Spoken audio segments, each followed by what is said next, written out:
Hello everyone. आज का जो वीडियो होने वाला है ये वीडियो होने वाला है आपका बीएड के ऊपर। बीएड के first semester first syllabus first unit का जो हो गया understanding education psychology and child psychology. तो साइकोलॉजी का मतलब आपको तो बेसिकली पता है। साइको हो गया सोल और लॉजिक का मतलब हो गया आपका स्टडी ऑफ अ सब्जेक्ट। सो मेरे पास फुल नोट्स नहीं है जैसे कि आप पूरा मगअप कर लो या फिर पूरा रट के पढ़ लो।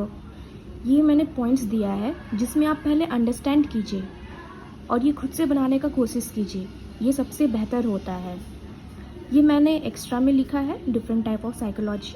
आपको अगर पढ़ना है या फिर क्वेश्चंस में आए तो आप इसमें लिख सकते हैं इसके बारे में। और फिर आगे बढ़ते हैं। एजुकेशनल साइकोलॉजी का कुछ पॉइंट्स लिख लीजिएगा जैसे कि हो गया educational psychology is an applied branch of psychology which deals with scientific study of human behaviour in educational situation, understanding the behaviour of the people in response to educational environment. और कुछ जो जैसे कि बाय स्किनर हो गया, ठीक है, इनका 4 या 5 से पॉइंट ये पढ़ के ज़रूर जाइएगा। ये डेफिनेटली आने वाला है और ये बहुत इंपॉर्टेंट होता है। By Skinner, educational psychology is that branch of psychology which deals with teaching and learning. So मैं फिर से बोल रही हूँ कि मेरे पास खाली पॉइंट्स है क्योंकि मैंने भी एग्ज़ाम देने जब गए थे ना तो मैंने बस पॉइंट्स ही लर्न करके गई थी। पूरा पढ़ने के लिए मेरे भेजे में जगह नहीं था। इतना सिलेबस है, सब रट के नहीं जा पाओगे। पॉइंट्स पढ़ के जाओ और उसको थोड़ा से इलेबरेट कर देना लिखते time. So by Crow and Crow, educational psychology describe and explains the learning experience of an individual from birth through old age. Educational psychology is the science of education, and educational psychology is the study of those facts and principles of psychology which helps to explain and improve the process of education। ये चार और एक आप किसी को भी पसंद आता है तो आप गूगल मार के उसका भी पॉइंट लिख लीजिए। ये 4 से 5 पॉइंट एकदम श्योर है आता है और बहुत ही इम्पोर्टेंट है, बहुत इम्पोर्टेंट। और ये फिगर मैंने ड्रॉ जो किया है ना, ये आप एक्स्ट्रा में दे सकते हो। मुझे बहुत पसंद आया कि इस टाइप का रिप्रेजेंट करके कुछ थोड़ा लिख के कि हाँ कोऑपरेटिव लर्निंग है, एजुकेशनल साइकोलॉजी, डेवलपमेंट है, थ्योरी है, असेसमेंट है, मोटिवेशनल है, इंडिविजुअल डिफरेंसेस है। ये मुझे बहुत पसंद है। अगर आपको मन करता है इस तरह का तो आप इंक्लूड कर सकते हैं। सो आगे चलते हुए हम देखते हैं स्कोप ऑफ एजुकेशनल साइकोलॉजी। ये हो गया, इनमें मैं फिर से बोल रही हूँ, मेरे पास सिर्फ पॉइंट्स है, ठीक है। द लर्नर, फिर the learning experience, learning situation और environment, the teacher, it studies human behaviour, growth and development, heredity and development of the personality and individual differences. And concept of educational psychology पे आ जाते हैं। Assessment, development, theories, motivation, individual differences, engaging studies, students, cooperative learning. फिर आ जाते हैं nature of educational psychology पे। ये आ गया आपका educational psychology is a science. फिर आता है educational psychology is a natural science, educational psychology is a social science, educational psychology is a positive science, educational psychology is an applied science, and educational psychology is a development on growing science। सो मैं basically फिर से मैं आपको बोलती हूँ कि आप points पे ज़्यादा ध्यान दें। अब भले पढ़ लें या रीडिंग कर लें इसके अंदर वाले पार्ट को, लेकिन पॉइंट्स पे ज़्यादा ध्यान दें क्योंकि एग्ज़ाम में जब आप बैठोगे ना तो आपको पॉइंट्स ही नहीं याद आएंगे तो आप अंदर लिखोगे क्या।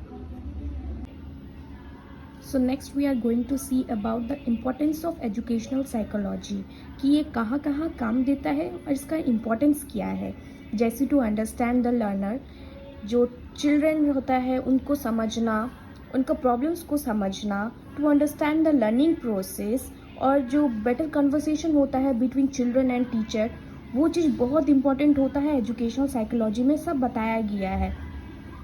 To maintain discipline development, socialization in classroom, to create conducive learning environment, to select the method of teaching, proper teaching method कैसे होना चाहिए, ये सब importance in educational psychology में है।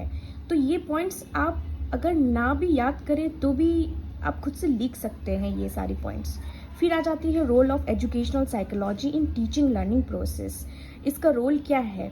Helpful in planning the curriculum, to understand effective teaching method, to understand the difficulties of students, for adjustment and disciplining the children, and to develop positive attitude, understanding oneself, to provide guidance and counseling, to do evaluation and testing, research, fit to arrange learning situation, to know the learner, to know the mechanism of heredity and environment.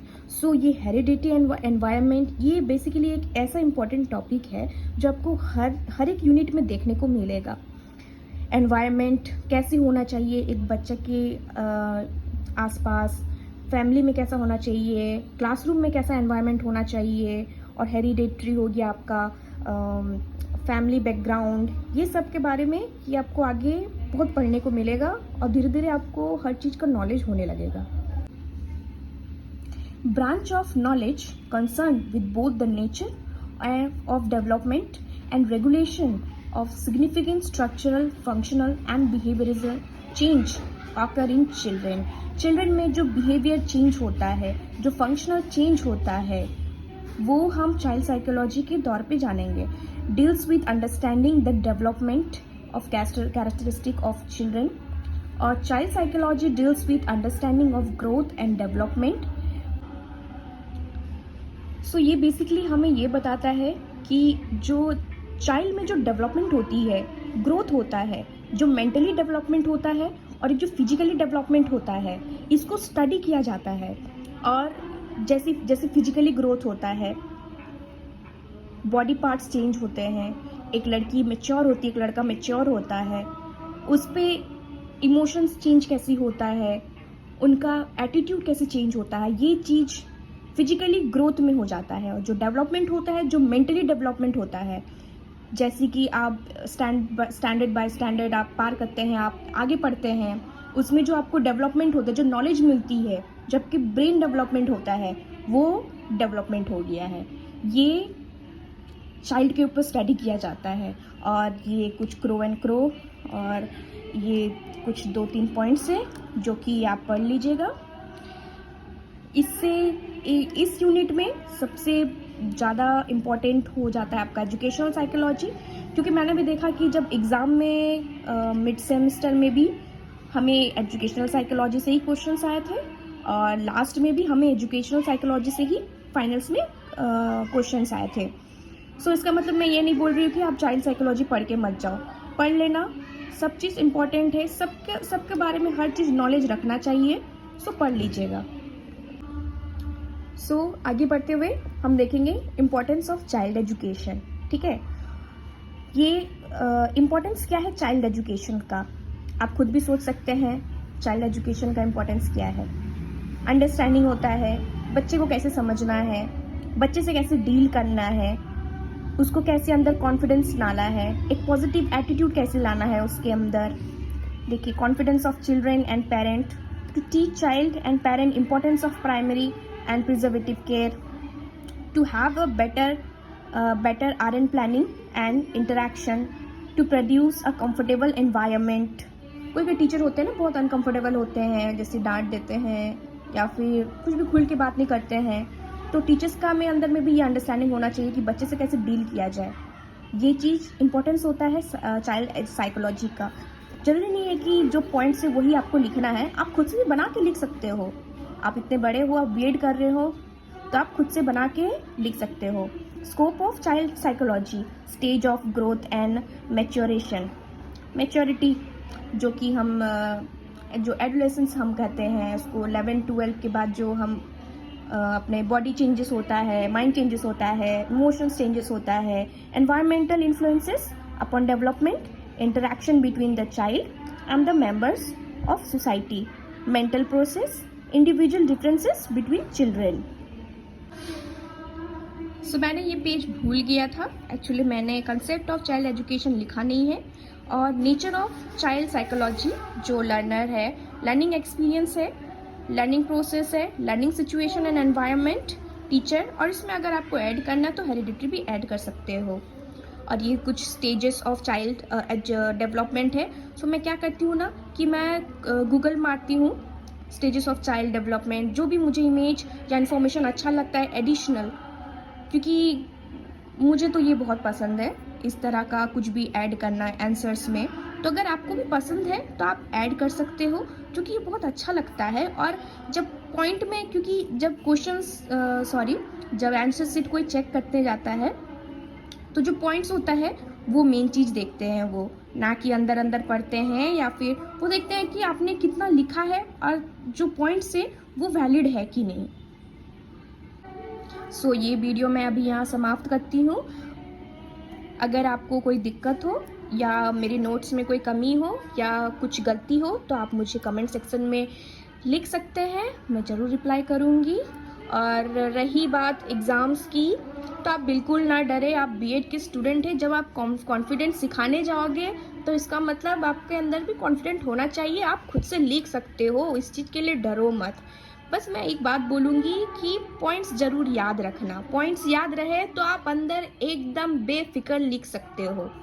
Okay, thank you, take care.